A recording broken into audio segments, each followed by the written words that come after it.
Olá, eu sou Melissa Leão, estou aqui no podcast da Zenith Tech e hoje vim trazer para vocês mais algumas dúvidas que os clientes têm a respeito da jornada de trabalho. Estou aqui hoje com a presença do nosso técnico, Sandro. Tudo bom, Sandro? Oi, tudo bom? E aí? Eu sou o técnico aqui da Zenith, trabalho com relógio de ponto já há 12 anos e estamos aqui nesse projeto para ajudar nossos clientes a sanarem as suas dúvidas. Muito bem, Sandro. Vamos lá, né? A gente vai falar sobre as principais dúvidas sobre a jornada de trabalho, né? A respeito da CLT. E a gente vai agora começar com a primeira pergunta para Sandro tirar a dúvida aqui para a gente. Qual a carga horária máxima o funcionário pode trabalhar por semana? Segundo a CLT, o funcionário tem que cumprir até 44 horas semanais. A depender se ele vai cumprir essas 44 horas, se ele vai completar essas 44 horas na sexta-feira, ou se na sexta-feira ele vai completar 40 horas e completar as outras 4 horas no sábado. Aí é aquele horário, né, que a maioria do pessoal trabalha, que é de 8 às 12. São as 4 horas que faltam. Mas, segundo a CLT, são 44 horas mesmo. Então, o normal que a CLT coloca são 44 horas semanais.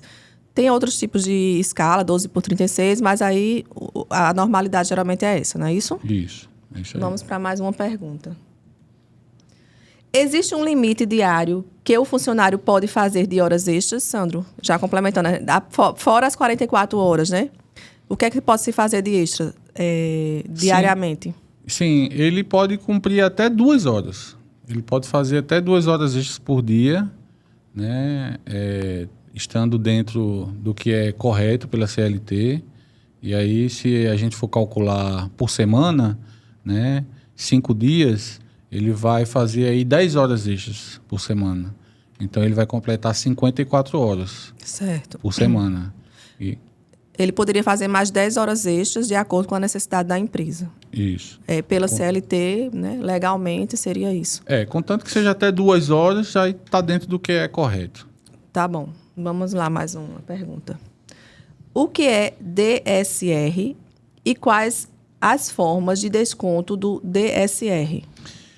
O DSR, ele é uma sigla, né, que vem de descanso semanal remunerado. Ele se refere a um valor que o funcionário recebe no salário para tirar folga. O valor do dia de descanso dele. Então, é um valor que entra no salário dele como dia normal, como horas normais, mas é um dia que ele não vai para o trabalho. Ele está lá de folga, ele está descansando e ele recebe por esse dia.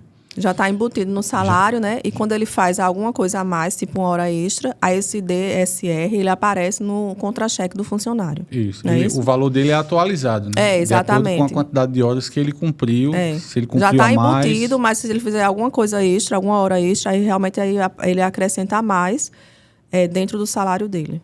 Isso. Vamos para a quarta pergunta, Sandro.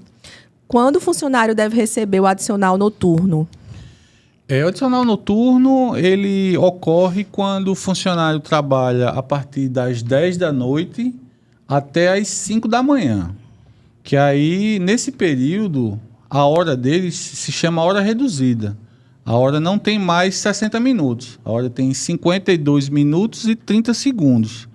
Que aí ele recebe um adicional no salário dele de 20% relacionado à hora normal. E aí ele recebe esse benefício por conta do horário, né, da noite e tal. A hora dele é reduzida e ele tem esse adicional, entre 10 da noite e 5 da manhã. Então, a partir das 22 horas até as 5 da manhã, o funcionário que estiver trabalhando na empresa vai receber o adicional noturno, que seria 20% a mais da hora dele, isso, não é isso? Exatamente. Para eu entender. Vamos para mais uma pergunta. O que é interjornada e intrajornada? Explica aí para a gente, Sandra. A interjornada, ela é o tempo que o funcionário vai ter entre uma jornada e outra. Entre um dia de trabalho e outro. Esse tempo, ele tem que ser de no mínimo 11 horas. A intrajornada é o intervalo, né? O horário de almoço, né, que o pessoal tem. Se a jornada, por exemplo, de um funcionário é 6 horas corridas, a intrajornada dele tem que ser de no mínimo 15 minutos. Certo. E se ele cumpre a jornada de 8 horas, a intra-jornada dele tem que ser no mínimo 1 hora. Então, ele tem que cumprir isso no mínimo. Ele não pode tirar menos de 15 minutos se for 6 horas corridas, nem menos de 1 hora se for 8 horas corridas também. Essa intra-jornada é como se fosse um descanso para ele, o horário do almoço, o horário para ele descansar dentro da jornada dele de trabalho. Né? Eu entendo. E a interjornada é de um dia para o outro, não é isso? É o tempo de um dia para o outro. De uma jornada para outra. Uma jornada aí. Completa para outra jornada completa. Isso. Vamos para a sexta pergunta. O que é banco de horas e como deve ser implementado? O banco de horas, ele é uma forma do setor pessoal compensar as horas extras que o funcionário faz.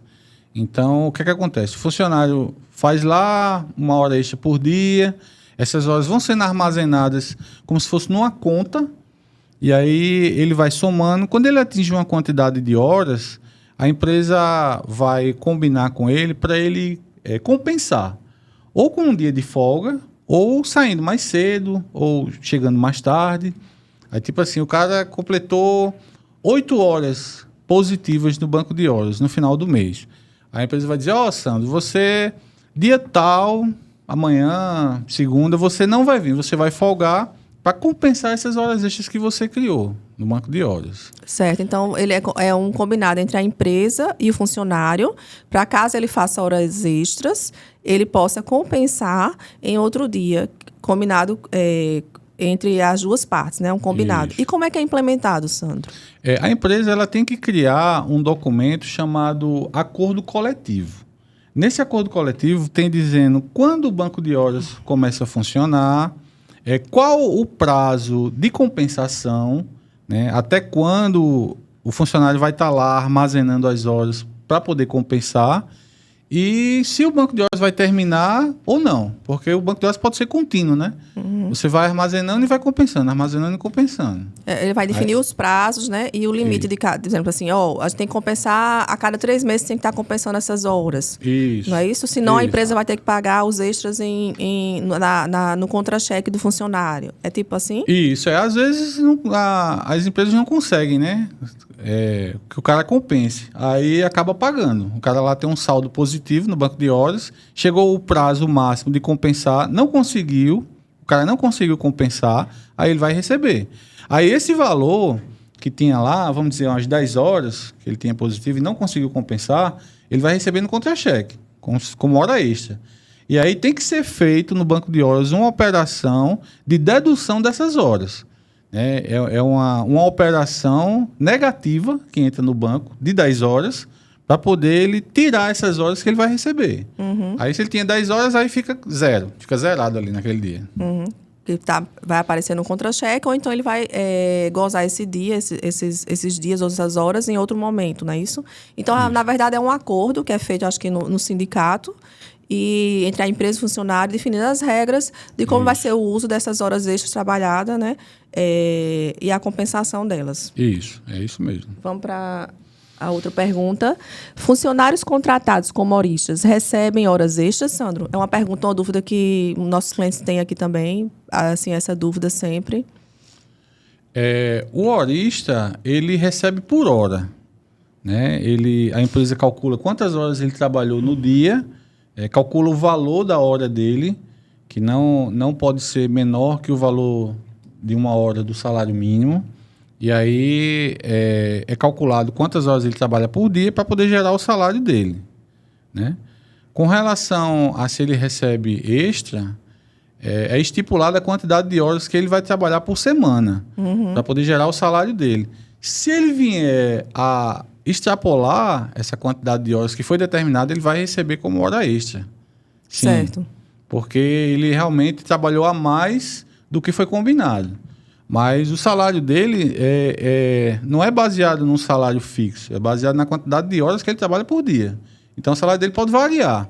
Ele pode receber bem mais ou até ali o salário mínimo, né? Que é porque vai ver quantas horas ele trabalhou, né? Para poder estipular o salário dele. Entendi. Então, assim, o salário dele vai ser baseado em um valor de hora definido. Isso. E vai ser calculado de acordo com a hora que ele trabalhou, as horas, né, na verdade, durante a semana. Não é isso? Exatamente. Pronto. A gente está finalizando aqui mais um podcast.